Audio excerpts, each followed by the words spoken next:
Hello दोस्तों, आप अपने जीवन में सफलता पाना चाहते हैं, बेहतरीन बनना चाहते हो तो आज की ऑडियो बुक समरी आपके लिए है।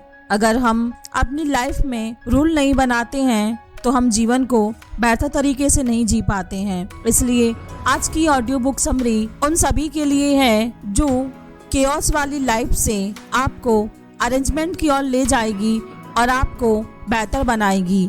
आज की हमारी ऑडियो बुक समरी जिसका नाम है 12 रूल ऑफ लाइफ, इस किताब के ऑथर हैं जॉर्डन पीटरसन। इस किताब से हमें अपनी जिंदगी के मतलब और पर्पस को समझने में मदद मिलेगी, जिससे हम अपने आप को सही डायरेक्शन में ले जा सकते हैं, अपनी जिंदगी में सक्सेसफुल बन सकते हैं। अगर आप भी यही चाहते हैं तो आज की ऑडियो बुक समरी आपको जरूर सुननी चाहिए। ऑथर हमारी जिंदगी को डेवलप करने के लिए जरूरी सजेशन देते हैं। तो चलिए शुरू करते हैं 12 रूल को और एक एक करके समझते हैं कि ऑथर हमें क्या समझाना चाहते हैं। रूल नंबर 1 है stand with your shoulder strength, यानी कि अपने सीधे कंधों के साथ खड़े हो। अपने सीधे कंधों के साथ खड़े होने का मतलब है दुनिया के लिए खुद को खोलना, मतलब अपना सिर ऊपर, कंधे पीछे रखें और एक फौजी की तरह बहादुर महसूस करें। साइकोलॉजी ने लंबे समय से माना है कि अच्छा पोस्चर मन की अच्छी पोजीशन को बनाने में हेल्प करता है। अपने कंधों के साथ सीधे खड़े होना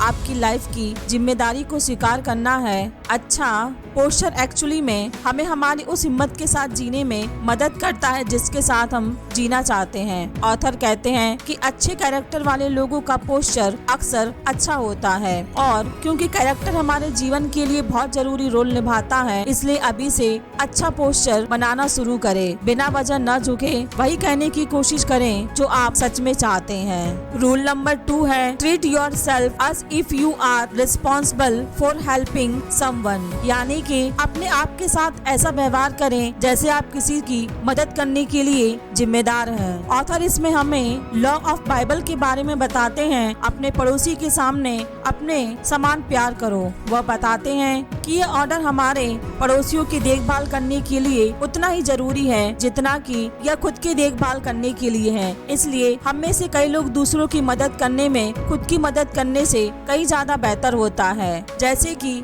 अगर आपको किसी बीमार जानवर की देखभाल करने के लिए कहा जाता है तो हम में से ज्यादातर लोग हमारे लिए बनाए गए प्रोटोकॉल्स के मुताबिक अपनी समझदारी से उसका ध्यान से ख्याल रखेंगे। उसको जानवरों के डॉक्टर के पास लेकर जाएंगे, वहाँ पर मौजूद रहेंगे और जानवरों की जरूरतों की देखभाल के लिए हर संभव कोशिश करेंगे। लेकिन अब जब अपनी जरूरतों की बात आती है तो कई लोग काफी अनएक्टिव हो जाते हैं। स्टडी से यह पता चलता है कि 20 या 30% इलाज के नुस्खे कभी नहीं अपनाए जाते हैं और पुरानी बीमारी वाले लोगों को दी जाने वाली 50% दवा डॉक्टर के बताने के अकॉर्डिंग नहीं दी जाती है। ऑथर इस बारे में कहते हैं कि हम सभी रिस्पेक्टेड लाइफस्टाइल डिजर्व करते हैं। आप बाकी लोगों के लिए कितने जरूरी है उतने ही खुद के लिए भी जरूरी है। इसलिए दूसरों के साथ आप अपना भी ख्याल रखें, क्योंकि यह आपकी मोरल रिस्पॉन्सिबिलिटी है। रूल नंबर 3 है make friends with people who want the best for you, यानी कि ऐसे लोगों से दोस्ती करें जो आपके लिए अच्छा चाहते हैं। इसमें ऑथर हमारी लाइफ में अच्छा या बुराई के लिए जिम्मेदार दोस्ती की इनक्रेडिबल पावर के बारे में बताते हैं। अच्छे दोस्त होने का मतलब सिर्फ उन लोगों से कहीं ज्यादा है जिनके साथ हमें फनी चीजें करने का मौका मिलता है। अच्छे दोस्त जरूरत पड़ने पर साथ देते हैं, इग्नोर नहीं करते हैं और यहाँ तक कि कई बार हमारा मजाक भी बनाते हैं, लेकिन अपने बिहेवियर से वो हमारा अच्छा करने की कोशिश ही करते हैं। इस तरह अच्छे दोस्त वह लोग होते हैं जो हमारी काबिलियत को और ज्यादा बेहतर बनाने में हमारी हेल्प करते हैं और हमें खुद का एक बेहतर वर्जन बनाने में मदद करते हैं। कई लोग जाने अनजाने में लगातार गलत दोस्त बनाते हैं। कभी कभी जब लोग अपनी खुद की वैल्यू को कम मानते हैं तो लोग ऐसे लोगों को दोस्त बना लेते हैं जो सिर्फ दोस्त ही नहीं सिर्फ मतलब ही निकलते हैं, जबकि इसके अपोजिट दोस्ती का असली मतलब मस्ती और सहारा है। इसलिए इंश्योर करें कि ऐसे लोगों के साथ ही दोस्ती रखें। यह एक अच्छी बात है और इसमें से कोई भी सेल्फिश बात नहीं है कि आप ऐसे लोगों को ही दोस्त बनाएं जो आपके लिए अच्छे हैं और उनसे आपको कुछ सीखने को मिलेगा। इसलिए क्योंकि ऐसे दोस्त आपको कमजोर पड़ने पर बिखरने नहीं देते हैं और आपको हमेशा आगे बढ़ने में हेल्प करते हैं। रूल नंबर 4 है compare yourself with your past not with who you are today. यानी कि खुद का कंपेयर अपने बीते हुए कल से करें, ना कि उससे को आप आज हैं। हमारी सोसाइटी और एजुकेशन सिस्टम की वजह से हम में से कई लोग शुरू से ही कंपेयर करने की आदत बना लेते हैं। जब हम बहुत छोटे होते हैं तो सक्सेस और फेलियर्स के लिए अपने खुद के स्टैंडर्ड को जानने के लिए अपने साथियों का कॉम्पिटिटर्स को देखना शुरू कर देते हैं। इससे प्रॉब्लम्स यह होने लगती है कि दूसरों से कंपैरिजन हमें उनकी अच्छाई देखने के लिए इम्प्रेस करता है। इसलिए कई बार हम अपने आप को कम मानने लगते हैं और इस तरह कंपैरिजन हमें कमजोर बनाने लगता है। कंपैरिजन तब बड़ी प्रॉब्लम बनने लगती है जब आप यह सोचने लगते हैं कि लोग आपसे बेहतर ही होंगे। वहीं आपने कल का कंपैरिजन करने से आप अपने आप को आज बेहतर बनाने के लिए इंस्पायर करते हैं, जिससे असली बेनिफिट आपको ही होगा। इसलिए किसी और से कंपैरिजन करने की बजाय अपने आप से करें। इसके लिए ऑथर्स कुछ जरूरी तरीके बताते हैं, इन्हें अपनी लाइफ में इम्प्लीमेंट करें। अपनी स्ट्रांगनेस और वीकनेस को पहचानें। आज अपनी कल की कोई एक कमी को दूर करने के लिए और किसी एक अच्छाई को बढ़ाने पर ध्यान दें। इससे आप अपने आप से कंपैरिजन करना शुरू कर देंगे और फाइनली बेहतर बनते हुए आसानी से अपनी गोल्स की ओर बढ़ना शुरू कर देंगे। रूल नंबर 5 है don't let's you kids do anything that make you dislike them. यानी कि अपने बच्चे को कुछ भी ऐसा न करने दे जिससे आप उन्हें नापसंद करें। यह रूल पेरेंटिंग के बारे में है। यह चैप्टर्स इस किताब का सबसे शौकित चैप्टर है क्योंकि इसमें ऑथर बहुत सी ऐसी बातें बताते हैं जो आज नॉर्थ अमेरिका में रिस्ट्रिक्टेड हो गई हैं। एग्जाम्पल के लिए किसी भी पेरेंट्स को अपने बच्चे को फिजिकली हर्ट करने से मना करते हैं। उन मदर्स को ऐसा करने से मना करते हैं जो अपने टीनेजर्स बच्चों की डिसरिस्पेक्ट करती हैं। वहीं एक अच्छी पेरेंटिंग के साथ साथ बुरी पेरेंटिंग के बारे में भी बताते हैं। अच्छी पेरेंटिंग मतलब दोनों पेरेंट्स बच्चों को पालें और बुरी पेरेंटिंग में कोई एक पेरेंट्स दूसरे पेरेंट्स पर बच्चों को पालने की पूरी जिम्मेदारी डाल देता है। यह वह सजेस्ट करते हैं कि ऐसे लोग अच्छी पेरेंटिंग करें ताकि सोसाइटी में पॉजिटिव योगदान वाले इंसानों की पेरेंटिंग अच्छी तरह से हो सके। ऑथर माता पिता को डिसिप्लिन बनाने के लिए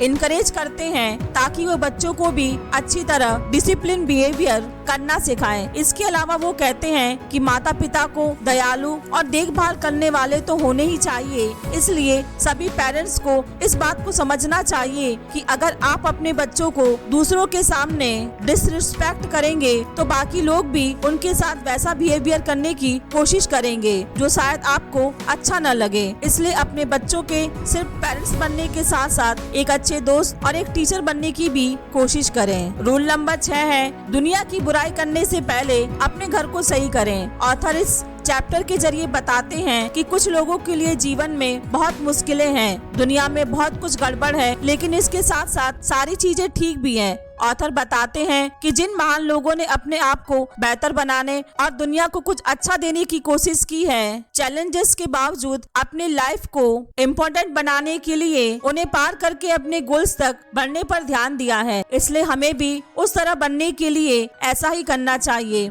इसके लिए कुछ जरूरी टिप्स को अपनी लाइफ में अपनाइए। अपने काम की रिस्पॉन्सिबिलिटी लें और अपनी डिस्ट्रैक्टिव आदत को सपोर्टिव आदत में बदलें। जो काम आपको गलत लगता है उसे अभी से करना बंद कर दें और अच्छे काम को करें, चाहे वो छोटा सा अच्छा काम हो या बड़ा हो। रूल नंबर 7 है जो मीनिंगफुल है उसे फॉलो करें। इस चैप्टर में ऑथर कहते हैं कि दुख का सामना करने के लिए हम अक्सर खुशी का रास्ता ढूंढने के लिए सबसे आसान रास्ते की तलाश करते हैं और कई बार यह रास्ता सही होता है तो कई बार गलत होता है। इसलिए ऐसी सिचुएशन में वो करें जो सही हो और जिसे करने से आपको अंदरूनी खुशी और और सेटिस्फेक्शन का एहसास हो। इससे आप सही काम करते हुए अपनी प्रॉब्लम को सॉल्व कर सकते हैं। जीवन में खुशी और किसी गोल्स तक पहुंचने का एक रास्ता है सैक्रिफाइस। सैक्रिफाइस भविष्य को बेहतर बनाता है, इसलिए दूसरों की खुशी और अपने गोल्स के लिए जरूरी सैक्रिफाइस करने से घबराए नहीं, क्योंकि भले ही सही चीजें शुरू में मुश्किल लगे, लेकिन वो जीवन को काफी खुशहाल और आसान बना देती हैं। रूल नंबर 8 है सच बोले